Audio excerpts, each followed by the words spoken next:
Bonjour Nadine.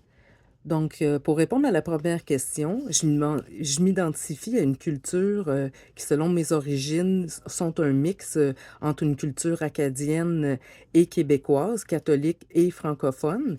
Ma mère est originaire du Saguenay-Lac-Saint-Jean et mon père d'Edmundston au Nouveau-Brunswick, à la frontière du Maine avec les États-Unis. Donc, un côté francophone et un côté plus bilingue, même anglophone. Par contre, j'ai vécu avec ma maman presque toute ma vie. Donc, je m'identifie davantage à cette culture québécoise francophone. Toutefois, j'ai passé la majorité de ma vie à Montréal avec ma mère, mes frères et sœurs, dans un contexte très interculturel, particulièrement dans le quartier de la Petite-Italie. Je suis aussi allée à l'école dans un milieu très, très multiethnique. Donc, je m'identifie aussi à tout ce cheminement là, qui s'est fait en milieu scolaire, etc.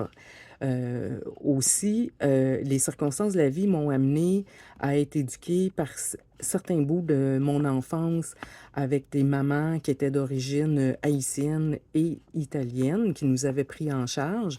Donc, je m'identifie aussi en quelque sorte à ces deux communautés. Euh, voilà pour la première question. En ce qui concerne la deuxième, de quoi êtes-vous porteur culturellement? Je suis porteur notamment de certaines valeurs et traditions catholiques qui ont été transmises par mes parents, notamment l'importance de la famille, le respect. euh, le travail aussi est une chose extrêmement importante chez nous. Souligner les fêtes, Pâques, Noël, donc les fêtes qui sont religieuses, qui revêtent une importance particulière. Je porte aussi leur langue et certaines de leurs croyances religieuses. Aussi certaines traditions culinaires, comme par exemple les fameuses tourtières du lac Saint-Jean ou encore la galette de sarrasin au Nouveau-Brunswick. Je suis aussi porteur de mon éducation qui s'est faite en contexte montréalais, dans un quartier, dans un milieu qui était interculturel, comme je le disais tout à l'heure. Je suis aussi porteur de tout mon bagage académique. Je suis criminologue de formation.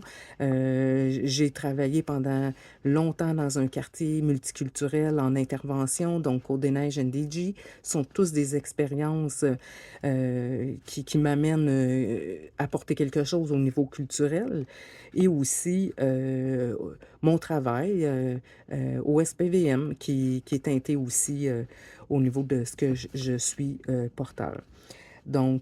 Également, toutes les rencontres que j'ai faites dans ma vie, que ce soit au niveau familial ou avec des amis.